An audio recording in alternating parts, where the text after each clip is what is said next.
Sindhu Bhairavi today episode உங்களுடைய அப்பாவுக்கு சத்தியம் பண்ணி கொடுத்ததை வந்து நினச்சி பார்க்குறாங்க. கண்டிப்பாக ஆறுமுகம் சிவாவோட நீங்கள் வாழ்ந்தாகணுன்ட்டு அவங்க சத்தியம் பண்ணி கொடுத்துருப்பாங்க ரெண்டு பேருமே. அதெல்லாம் நினச்சி பார்த்து பைரவி கவலையோடு இருந்துக்கிட்டு இருக்காங்க. சிந்து வந்து என்னாச்சு பைரவி, அப்பாவுக்கு சத்தியம் பண்ணி கொடுத்ததுனால தான் நான் இன்னும் வரைக்கும் இந்த வீட்டில் இருக்க சிந்து, இல்லைன்னா கண்டிப்பாக நான் இந்த வீட்டில் இருக்க மாட்டேன். அந்த ஆறுமுகத்து கூட யாராச்சும் வாழுவாங்களா சொல்லு, சரியான ராட்சஸ்ன்றாங்க. அவங்க கூட எல்லாம் எந்த ஒரு பொண்ணும் வாழவே மாட்டான்றாங்க.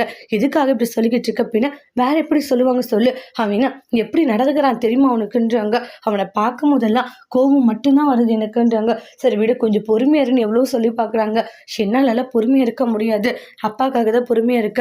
சீக்கிரமாவே அவங்க வாயாலே வந்து என்னை வீட்டை விட்டு போன்னு சொல்ற அளவு கண்டிப்பா நான் நடந்துப்பேன்னு சொல்லிட்டு கோபமா பேசிட்டு போறாங்க.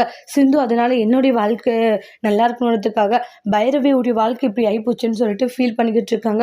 கொஞ்சம் பைரவி பத்தி யோசிச்சிருக்கலாம் போலன்னு சிந்து கவலையோடு இருந்துகிட்டு இருக்காங்க. அதுக்கப்புறம் சொல்லா கிட்ட டே சொல்லா, நீ ஆசைப்பட்ட மாதிரி வந்து உனக்கு நான் ஒன்று வாங்கி தரப்போறேன் என்னதுன்றாங்க.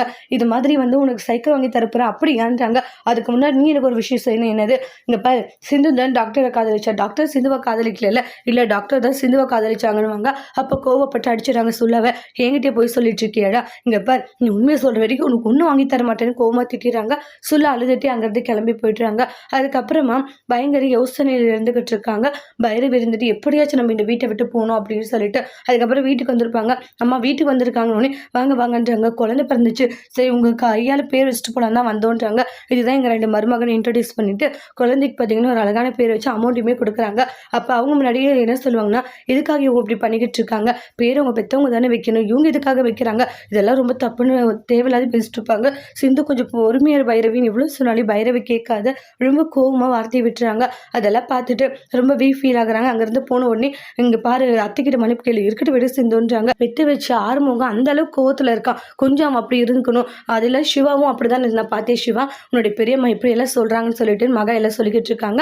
அப்புறம் பைரவி உள்ள போனதுமே ஆறுமுகம் வந்து அவங்க அம்மா கட்டின கையில கழட்டிட்டு அடிச்சிடறாங்க. என் அம்மா தேவையில்லாத பேசணும்லான்னு நான் என்ன பொறுமையா இருக்கணுமான்ட்டு ஆறுமுகத்தையும் அடிச்சிடறாங்க. இனிமேல் என் கூட என்னால் வந்து உங்க கூட வாழ முடியாதுன்ட்டு உன் அம்மா கிட்ட சொல்லிட்டு நான் போகத்தான் போறேன்ட்டு தோப்புக்கு போறாங்க. வாமா பைரவி உங்க வாழ முடியாதுன்னு சொல்லிடுவாங்க. அப்புறம் திரும்பி பார்த்தா அந்த இடத்துல கிணத்துல விழுந்திருப்பாங்க அன்னபூரணி. அதோட இந்த எபிசோட் முடிச்சிருக்காங்க.